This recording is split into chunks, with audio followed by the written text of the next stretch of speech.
اور بے بار شخصیت کے مالک ہم سب کے رفیق محترم گرامی قدر کرام مولانا شہنواز صاحب قاسمی اور دیگر معزز علماء کرام، ابھی میں نے قرآن کریم کی ایک آیت جو بہت مشہور آیت ہے پڑھی۔ میرے مسلمان بھائیوں، یہ اسلام جو ہے یہ تعلیم و تعلم کا مذہب ہے۔ آج ملک کے جو حالات ہیں ہم ان ملکی حالات سے اچھی طریقے سے واقف ہیں۔ آج ہمارے سماج کے اندر تعلیم نہیں ہے، اس لیے ہمارا سماج ترقی نہیں کر رہا ہے۔ آج ہمارے سماج کے اندر تعلیم نہیں ہے، اس لیے ہمارا سماج جہالت کے دلدل میں پھنسا ہوا ہے۔ آج سے 1450 برس پہلے عرب کی سرزمین پر تاجدار مدینہ احمد مصطفیٰ محمد مصطفیٰ صلی اللہ علیہ وسلم جب تشریف لائے تھے تو مکہ کی سرزمین جہالت سے بھری ہوئی تھی، قتل و غارت گیری عام تھی، ہر طرف بے حیائی تھی، یہاں تک کہ طواف کرنے والے جب خانہ کعبہ کا طواف کرتے تھے تو وہ ننگا طواف کرتے تھے، یعنی ہر طرح کی برائی اس مکہ کی سرزمین پر پھیلی ہوئی تھی۔ لیکن قربان چاہیے تاجدار مدینہ احمد مصطفیٰ محمد مصطفیٰ صلی اللہ علیہ وسلم پر جب آپ کو نبوت ملی تو اسی مکہ کی سرزمین سے انہیں انقلاب آیا ہے، اور وہ انقلاب صرف مکہ کی سرزمین پر ہی قائم نہیں رہا، بلکہ چند دنوں کے اندر پورا اسلام جو ہے پوری دنیا کے کونے کونے کے اندر پھیل گیا۔ اور آپ صلی اللہ علیہ وسلم نے اسی مکہ کی سرزمین پر نامساعد حالات میں بھی ایک مدرسہ قائم کیا جس کا نام دار ارقم تھا۔ اور پھر آپ صلی اللہ علیہ وسلم جب مکہ المکرمہ سے ہجرت کر کے مدینہ تشریف لائے تو آپ صلی اللہ علیہ وسلم نے مدینہ کی سرزمین پر ایک مدرسہ قائم کیا، ایک مسجد کی بنیاد ڈالی، اور پھر اس مسجد کی بنیاد ڈالنے کے بعد آپ صلی اللہ علیہ وسلم نے ایک صوبہ قائم کیا، ایک مدرسہ قائم کیا، ایک یونیورسٹی قائم کی، اور اسی مدرسے کی دین ہے، اسی یونیورسٹی کی دین ہے، اسی صوبہ کی دین ہے کہ پوری دنیا کے اندر اسلام زندہ ہے، قرآن زندہ ہے، مسلمان زندہ ہے۔ آج پوری دنیا کے اندر جتنے مدارس اسلامیہ ہیں، جتنے مکاتب دینیہ ہیں، جتنے مساجد الہیہ ہیں، ان سب کی نسبت اسی صوبہ اسلامیہ سے جا کر ملتی ہے، جس صوبہ کو آپ صلی اللہ علیہ وسلم نے آج سے 1450 برس پہلے قائم کر دیا تھا۔ میرے مسلمان بھائیوں، آج حالات ملک کے بالکل ناگفتہ بھی ہیں، حالات بالکل خراب ہو رہے ہیں۔ یقین جانیے ایسے دور میں مدرسہ کو زندہ کرنا، ایسے دور میں مدرسے کی معاونت کرنا، اور مدرسہ والوں کے ساتھ مل کر آگے بڑھنا، اور مدرسہ والوں کے کندھے سے کندھا ملا کر، اور مدرسہ والوں کے پاؤں سے پاؤں ملا کر، اور اس طریقے سے دل ملا کر یہ حالات کا تقاضا ہے کہ رہا جائے۔ آپ مدرسے والوں کے رفیق بن کر رہیے، آپ معاون بن کر رہیے، آپ مخلصین بن کر رہیے۔ یاد رکھیے یہ مدرسہ زندہ ہے تو مسلمان زندہ ہے، یہ مدرسہ زندہ ہے، قرآن زندہ ہے، نبی کا فرمان زندہ ہے۔ اگر یہ مدرسہ ختم ہو گیا اس ہندوستان کی سرزمین سے مسلمان بھی مٹ جائے گا۔ اس لیے ضرورت اس بات کی ہے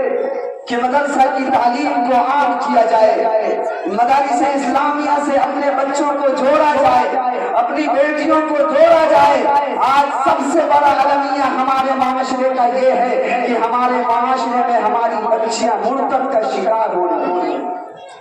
ارتداد کا شکار ہو رہی ہیں۔ اے مسلمانوں، اس کا ذمہ دار کون ہے؟ اگر ایک بچی ہمارے معاشرے سے مرتد ہو کر وہ کوئی کسی دوسری جگہ چلی جاتی ہے تو یاد رکھیں اس کا ذمہ دار صرف اس بچی کا باپ نہیں بلکہ اس سماج کا ہر فرد اس کا ذمہ دار ہے، کہ وہ بیٹی صرف ایک باپ کی بیٹی نہیں ہے بلکہ وہ بیٹی ایک قوم کی بیٹی ہے، وہ بیٹی ایک سماج کی بیٹی ہے، وہ بیٹی ایک ملت کی کی بیٹی ہے، ملت ہونے کی حیثیت سے اور قوم ہونے کی حیثیت سے اور ملت اسلامیہ ہونے کی حیثیت سے سماج کے ہر فرد کی ذمہ داری بنتی تھی کہ اس کو دین سکھایا جاتا، اس کو عقیدہ پڑھایا جاتا، اس کے دین کی حفاظت کی جاتی، اس کے عقیدے کی حفاظت کی جاتی، تو وہ بچیاں ہمارے معاشرے سے کبھی نہیں بھاگتی اور کبھی انقلاب کا شکار نہیں ہوئی۔ یہ بہت کم ہے، فکریہ ہے میرے بھائیوں۔ اللہ تبارک و تعالیٰ نے جب حضرت آدم علیہ السلام کو پیدا فرمایا اور پیدا فرما کر جب آپ کو جنت کے اندر داخل فرمایا اور بہت ساری نعمتیں اللہ تبارک و تعالیٰ نے حضرت آدم کو دی، پھر حضرت آدم کو جنت کے اندر سکون نہ ملا، یعنی بہت ساری نعمتوں کے باوجود حضرت آدم علیہ السلام کو فکر ہوئی تو اللہ تبارک و تعالیٰ نے حضرت آدم علیہ السلام کی وسیلے سے حضرت حوا کو پیدا کیا۔ یہ ہمیں یہ کر لیا ہے، حضرت حوا کا پیدا ہونا گویا کہ یہ کائنات کی تکمیل تھی۔ اس سے یہ بات واضح ہوتی ہے کہ عورت یہ کائنات کی تکمیل ہے، عورت کے بغیر یہ دنیا ناقص ہے، عورت آئی تو اس دنیا کی تکمیل ہوئی ہے۔ میرے مسلمان بھائیوں، جس طریقے سے ہم اپنے بچوں کو دینی تعلیم دیتے ہیں، ہم انہیں بچیوں کو بھی دینی تعلیم دیں۔ کسی مفکر نے کیا خوب کہا ہے کہ ماں کا گود جو ہے بچیوں کا پہلا مدرسہ ہے، ماں کا گود جو ہے بچے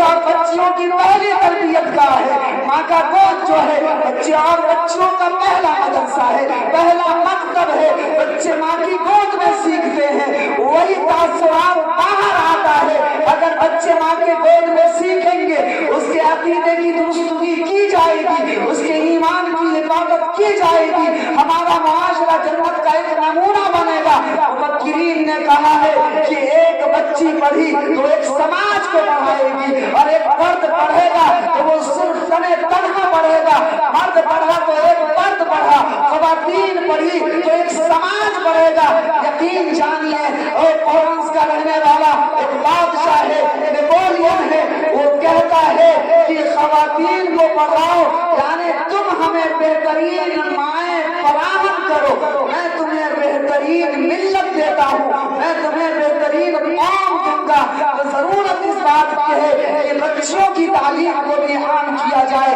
آج حکومت اسی ملک کے اندر یہ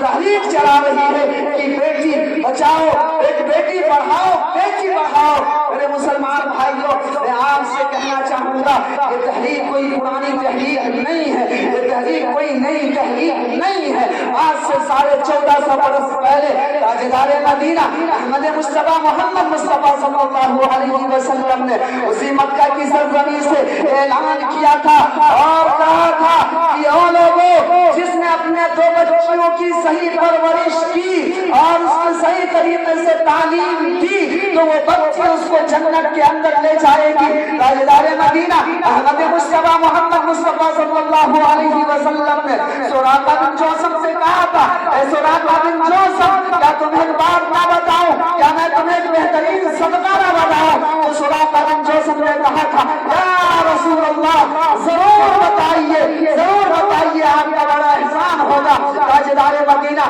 احمد مصطفیٰ محمد مصطفیٰ صلی اللہ علیہ وسلم نے فرمایا، تمہاری وہ بیٹی جس کو طلاق دے دیا گیا ہو اور وہ اجڑ کر تمہارے گھر کے اندر آ گئی ہو اور اس کا کوئی سہارا نہ ہو، تیرے علاوہ کوئی کھانا کھلانے والا نہ ہو، تو اس پر خرچ کرنا اور اس کی خدمت کرنا یہ سب سے بڑا صدقہ ہے۔ آج سے 1450 برس پہلے مکہ کی سرزمین سے اللہ کے رسول نے بیٹی پڑھاؤ اور بیٹی بچاؤ کا اعلان کیا تھا، لیکن مسلمانوں نے اس تحریک کو آگے نہ بڑھایا۔ آج اللہ تبارک و تعالیٰ غیروں سے کام لے رہا ہے اور حکومت تحریک چلا رہی ہے۔ آپ بیٹوں کو پڑھائیے، بیٹیوں کو صحیح تعلیم دیجیے، تربیت دیجیے۔ اگر بچوں کی صحیح تعلیم اور تربیت کیجیے گا تو ہمارا معاشرہ جنت کا نمونہ بنے گا اور پھر ہم ارتداد پر قابو پا سکتے ہیں۔ ہماری ہر بچی دین کی تعلیم سے آراستہ پیراستہ ہوگی اور وہ جنت کا ایک نمونہ بنے گی اور پھر ہمارا معاشرہ جو ہے جنت کا ایک نمونہ بنے گا۔ تو مسلمان بھائیوں، وعدہ کیجئے کہ انشاءاللہ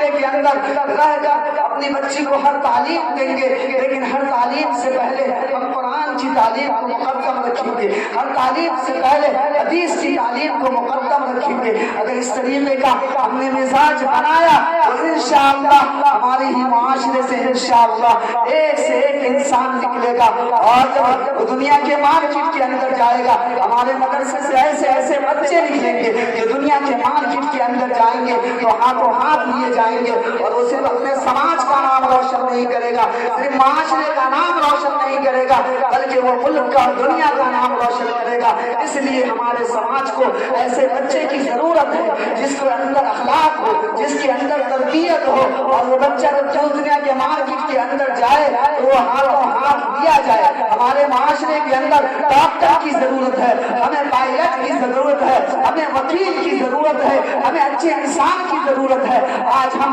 کوٹ کو چکر لگاتے ہیں، ہمارے پاؤں کے جوتے کی تلیاں کھیا جاتی ہے، لیکن ہمارا کوئی فیصلہ نہیں ہو پاتا، کیونکہ کوٹ کے اندر سارے بے ایمان لوگ بیٹھے ہوئے ہیں۔ کیوں نہیں یہ سوچتے کہ ہمارے سماج سے وکیل بنتا تو کوٹ کے اندر ہمارے وکلا ہوتے، کوٹ کے اندر ہمارے جج ہوتے تو ہمارے فیصلے کرتے۔ آج ہم ہاسپٹلوں کا چکر لگاتے ہیں اور کہتے ہیں کہ ڈاکٹر کی ضرورت ہے، غیروں کے پاس جاتے ہیں اور ہمارا استحسان کیا جاتا ہے، وہ ڈاکٹر ہم سے زیادہ پیسے وصولی کرتے ہیں۔ ہم کیوں نہیں اس بات کی فکر کرتے کہ ہمارے سماج سے ڈاکٹر بنے؟ آج ہم نے اپنے سماج کے لوگوں کو بھکاری بنا دیا ہے، لوگ ہاتھ پھیلاتے ہیں، بھیک مانگتے ہیں، آ کر ہم دو چار پیسے انہیں بھیک دے کر مزید اسے اپاہج کر دیتے ہیں، انہیں لولا لنگڑا کر دیتے ہیں۔ ہم یہ بات کیوں نہیں سوچتے کہ ہم انہیں روزگار سے جوڑیں، ہم ایسا کارخانہ قائم کریں، ہم ایسی تنظیمیں قائم کریں، ہم ایسے ادارے قائم کریں جو ہمارے سماج کے بچوں کو اس اداروں سے تعاون ملے، اور پھر ہمارے سماج کے اندر ڈاکٹر پیدا ہو، انجینئر پیدا ہو، وکیل پیدا ہو، جج پیدا ہو، پائلٹ پیدا ہو، سپاہی پیدا ہو، داروغہ پیدا ہو۔ یقین جانیے جب تک ہم ارادہ نہیں کریں گے اور اپنے اندر اخلاص پیدا نہیں کریں گے، ہمارا سماج کبھی ترقی نہیں کر سکتا ہے، ہمارے سماج میں کبھی ڈاکٹر نہیں بن سکتا ہے، ہمارے سماج میں کبھی وکیل نہیں بن سکتا ہے۔ آپ کو آگے آنا ہوگا، ایک روٹی کم کھائیے، ایک دن گوشت کم کھائیے، مچھلی کم کھائیے، اچھا سے اچھا کپڑا مت پہنیے، متوسط قسم کا کپڑا پہنیے، لیکن اپنے قوم کی فکر کیجیے، اپنے سماج کے بچے کی فکر کیجیے، اپنے سماج کے بچیوں کی فکر کیجیے، تب جا کر ہمارا سماج آگے بڑھے گا، اور ہمارے سماج سے ڈاکٹر نکلیں گے، انجینئر نکلیں گے، اور بڑا سے بڑا آدمی نکلے گا جو دنیا کے اندر اچھے سے اچھے پوسٹ پر ہوگا۔ تو میرے بھائیوں یہ ارادہ کریں کہ انشاءاللہ جب تک جسم کے اندر جان ہے، طاقت ہے، قوت ہے، ہم سماجی اعتبار سے انشاءاللہ ہر ممکن تعاون کرنے کے لیے ان مدارس اسلامیہ کا ہم تیار ہیں۔ یہ مدرسہ آسیہ تجدید القرآن، یہ میرے بھائیوں یہ چند نوجوان ہیں جو اس ادارے کو چلا رہے ہیں، جو اس ادارے کے کرتا دھرتا ہے۔ میں نے پروگرام کو سنا، شروع سے آخر تک سنا، ماشاءاللہ بچیوں نے بڑا خوبصورت پیغام دیا، بچوں نے بڑا اچھا پروگرام پیش کیا، نعتیہ کلام، تقاریر، مکالمہ، اور اسی طریقے سے انگریزی زبان میں تقریر اور سیرت ہوئی، اور کئی اہم چیزیں سامنے آئی نکل کر۔ یقین جانیے یہ جو چند نوجوان ہیں، حضرت مولانا امام صاحب مظاہر، حضرت مولانا شہنواز احمد قاسمی، حضرت مولانا شہادت صاحب، اور جو ان کے رفقا کار ہیں، ان سب لوگوں کی محنت اور انتہائی جفاکشی اور محنت شاقہ کا نتیجہ ہے کہ آج اس مدرسے سے بچیاں پڑھ کر نکلتی ہیں اور وہ زیور سے